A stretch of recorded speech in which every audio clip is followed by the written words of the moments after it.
Dr. Catherine Grill, the CEO of Neolth, and welcome back to another Neolth Ask the Experts live stream event. I'm very excited to be here today to talk about handling exam stress, which is what you all voted for in the Neolth app. So thanks for being here today, and I want to give a warm welcome to Neolth's Chief Medical Officer, Dr. Claire Wheeler. Claire, thanks for being here today. Do you mind introducing yourself to everyone? Yes, as soon as I unmute. Hello, I'm Claire Wheeler. I'm the Chief Medical Officer at Neolth, and I'm an assistant professor at a large university here in Portland, Oregon. Thank you so much, Dr. Wheeler. We're excited to hear from you. We know it's getting towards the end of the year. First off, congratulations to anyone who has already finished exams and graduated. We know graduations are starting, so huge accomplishment. Good work. For the rest of you, we know people are still in exams for the next month or so and have really been asking us, what do I do? I'm feeling pretty stressed. So, Dr. Wheeler, I think one of the things I was wondering is if you could talk a little bit about exam stress and what are some of the signs and symptoms from a holistic, physical and mental health perspective, signs and symptoms that the exam stress is starting to get to you and maybe affect your health? Yes, indeed.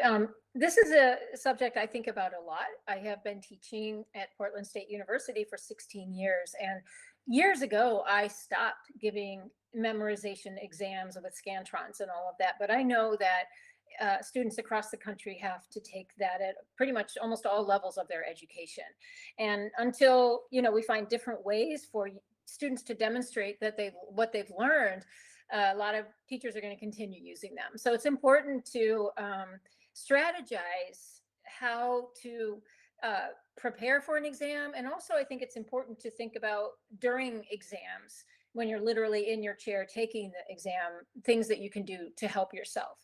And some of the signs, ironically, one of the biggest signs of test anxiety is procrastination. And this is just something that seems to be baked into going to school.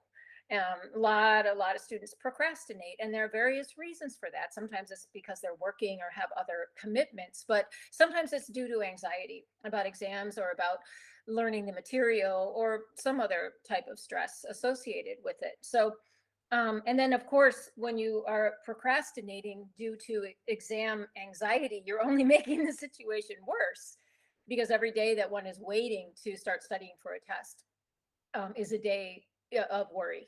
And that's not good for your body or your mind. And so I think one of the first things for students to do if they do experience test anxiety, whether it shows up as going into a stress state when it's time to take the exam, or you can't focus, or your hands are cold and clammy, or your heart's racing, and that all of those symptoms are going to make it hard to think clearly enough to be able to answer the questions. So those are some other symptoms: procrastination before the exam, anxious thoughts about it, avoiding things before the exam, and then things that happen while one's taking the test. And so I think one of the first steps for a student to do is get to know yourself and ask yourself some really straightforward questions about what is my learning style and what is the best way for me as an individual with my unique learning abilities to prepare for an exam. I have no control over the exam itself or how the professor is going to or the teacher's going to design it, but I can think about how I'm going to be able to manage this situation. Wow, that's really insightful. So, kind of thinking about procrastination as something that's stemming from that anxiety. So, I think a lot of times when we think about stress and anxiety, we think about things like headache, we think about upset stomach, right? We think about not being able to sleep, racing thoughts, which are all definitely related to stress and anxiety, but procrastination um, and avoidance of studying for exam or thinking about it also as things that might be a sign that you're struggling with this exam stress. And I loved your point of what is your learning style? What are your signs and symptoms of stress? Because it really gets into that personalized level of, this is different for everyone. So, really getting to know yourself and learn about yourself so you could see your own signs and then figure out, what's the best coping mechanism for you. You know, a lot of students say they're getting very busy during exams. They don't have time. That they're really kind of focusing on studying and they're letting some other things go, things like sleep, things like exercise, nutrition. How important are those things? Is it okay to kind of let them go a little bit during the exam season, or should students be prioritizing those parts of their health? That's a tough question. First of all, yeah, I wanted to just, what came up for me as you were speaking was how great it is that Neolth actually helps people figure out their coping styles. So if you are a procrastinator or an avoidant one, when I do my evaluations on Neolth, I always get, you're an avoider, because I am a procrastinator. But I know that about myself and I plan for it. So I'm not saying that you should change how you approach all of this. I'm saying learn how to work with how you need to do it. Um, and so there are various ways that people start to behave when it gets close to exam time. And I've been through medical school, and that those were some of the most heinous exams I've ever taken in my life. And yeah, it's normalized to kind of lose sleep and consume too much caffeine and do all of those things in the week or so, and in the week of exams. Um, and I think one thing that students should think about is what a phenomenon that we call state dependent learning. And state dependent learning means that you will most easily retrieve information that you learned if you're in the same physiological state that you were when you learned it.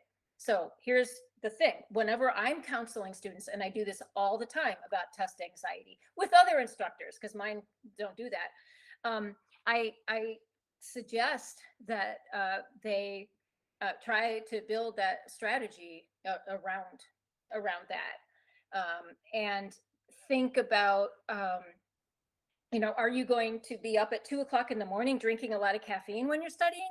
Or how about if you decided to study at the same time of day you're going to take the exam? If you have an exam coming up at 3 p.m. and it's going to be chemistry, then 3 p.m. is a good time to study chemistry. And if you're going to take coffee with you to when you're doing it, or a Red Bull or whatever, not that I recommend Red Bull, do that while you're studying. Try to create the environment and the state that you're going to be in when you're taking the test while you're studying for it. Nobody takes a final exam, unless it's online, I guess, at 2 o'clock in the morning after 4 Red Bulls, right? So that's I'm not saying necessarily try to get a full night's sleep and try not to change your lifestyle while you're studying, but that's one thing that you could definitely think about. Instead of studying at 2 a.m., maybe get that done and then start video gaming or watching TV or whatever, because that's going to be the most effective way to put that stuff in your brain so that you can get it out. Clear Wheeler, everyone, you can tell both an MD and PhD. It's so smart. State dependent learning. I don't know how often that's really come up in conversations that students have had around test anxiety, but it makes a lot of sense. So thinking about things like time of day, how much sleep you had, how much caffeine you've had, and then are you going to be in that same state at the time that you're taking the exam, because that can disrupt your memory and your learning. So really important to be thinking about that. And of course, you might not be getting as much sleep or exercise, but do trying to take breaks and building those breaks into your week, because you don't want to reach that point of full burnout. That's also going to be really difficult with memorizing things and being able to perform well on the test. So the last question I had for you, Dr. Willer, is students are, again, very busy during exams, sometimes taking a full 30 minutes or 60 minutes out for exercise. It just seems like, hey, I can't do that. But there might be other ways beyond that to manage their stress that just take 5 or 10 minutes and can also help with that kind of promoting a good learning environment. So what might you suggest for those students who are really busy? What can they do in 5 or 10 minutes to just reduce some of that stress that they're feeling? Yeah, that's a really important tool for any student to have. And what I would recommend is practicing this while you're studying and then using it while you're taking the exam. And what I'm talking about is there are a few different breathing patterns that can really soothe and reset your nervous system. And I mean that scientifically and literally, that your autonomic nervous system can be shifted out of fight or flight and into a more relaxed and focused and clear state by simply shifting the pattern of your breath. And what a lot of time will happen when someone's studying or they're taking an exam, they might be a little hunched over and kind of tense, kind of like this, like your body is in this position that is not conducive to full oxygenation of your blood.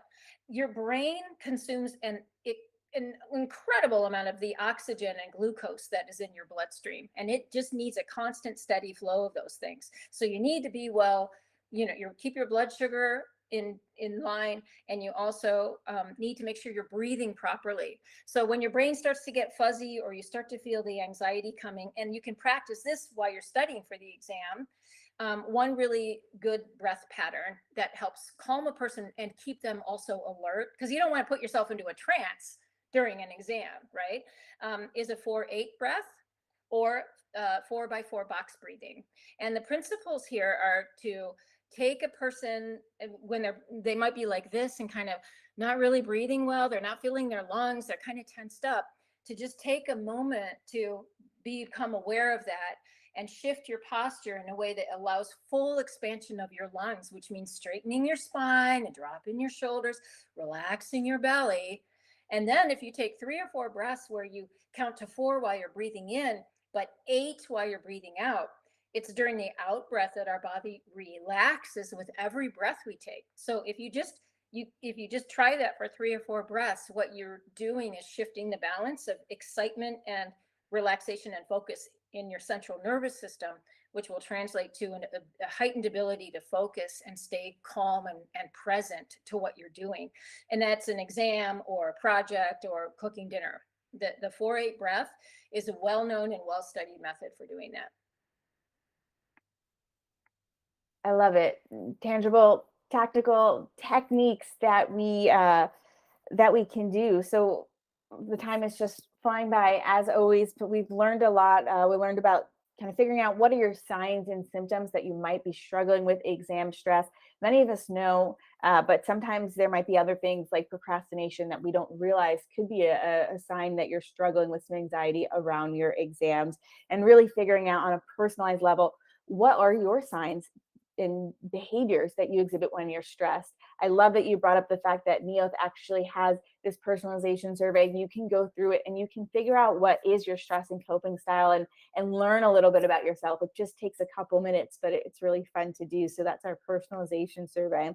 We also talked about state dependent learning. So thinking about the amount of sleep, caffeine, other things that you're doing, time of day of your exam, and when you're studying, and trying to match that up. And very tactical techniques to use, so like breathing to help you focus, to help you calm that anxiety. We have 4-8 breath, we call it rectangle breathing, and 4 by 4, we call it box breathing on Neolth. So you could look up either rectangle or box breathing or other techniques as well. And they're all right at your fingertips for when you're studying. So Dr. Wheeler, thank you very much for all your advice. I want to just give it back to you one last time. Do you have any closing words for the group before we end today? I just want to say that it's final season, and exams are a hurdle that you will get over, and you'll move past them, and you'll learn how to do them in a way that works for you. So have some confidence and some faith in yourself, and take good care, and remember some of the tips that we've shared with you today. Thank you so much, Dr. Wheeler, for being here today. As a reminder, you can vote for the topics of these live stream events in the community section. So just going to the Neolth app in the community section, it's an anonymous poll, and you can choose what the topic will be for our next live stream in June. So thank you so much. Looking forward to seeing you next month. And Dr. Wheeler, thanks for being with us today. Bye, everyone.